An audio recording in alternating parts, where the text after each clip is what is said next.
Hey, what's up, Logos family and YouTube community? It is Wednesday, January 13th, 2021, day 159 of this shared e-learning experience that we have all been a part of, this journey. We're coming up on 160 tomorrow, and then that'll be, this end of this week as far as class days. We'll still have Friday for any makeup work. But then next week, we begin this new journey with the hybrid experience. So we're looking forward to that, but we still got some work to do this week. For today, in my personal finance class, we will be starting talking about, how you fit into the economy. We were talking about opportunity cost and how, as consumers, understanding opportunity cost and understanding our role as consumers in the economy is very important. But also we're producers, right? We're producers of our labor, and we get paid for our labor. That's how we make money.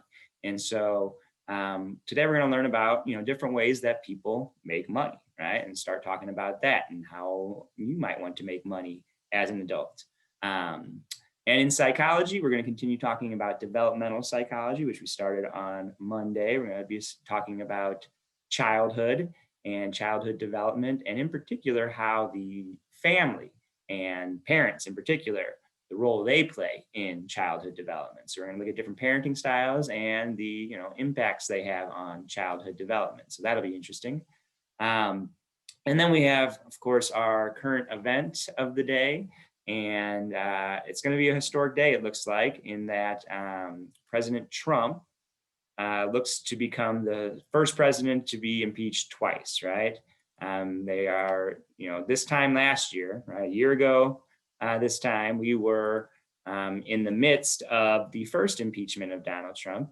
And as you guys hopefully know from that experience, if you didn't know before, impeachment does not mean removal from office. Obviously, he's still in office. Impeachment means being charged by one house of Congress, the House of Representatives, with wrongdoing, criminal wrongdoing, something that is an impeachable offense, something that might warrant removal from office. Back then, President Trump was charged with using abuse of power, I think was the official charge, using his office for his own personal gain was the charge. Now, he was not removed from office because impeachment is just being charged. Conviction or non-conviction occurs in the Senate, the other house of Congress, right? So after a president is impeached, it goes to a trial in the Senate, and you need 2/3 of the senators to vote to remove from office. And as we know, with that last impeachment of President Trump, it did not happen. The 2/3 of the senators did not vote to remove from office. Now, this will be the fifth in American history that impeachment proceedings have begun. And President Trump is the third president to be impeached. We had 3 other presidents in our previous history. You probably hopefully recognize at least a couple of these guys. We have Bill Clinton, right? Who is the husband of Hillary Clinton, and he was impeached.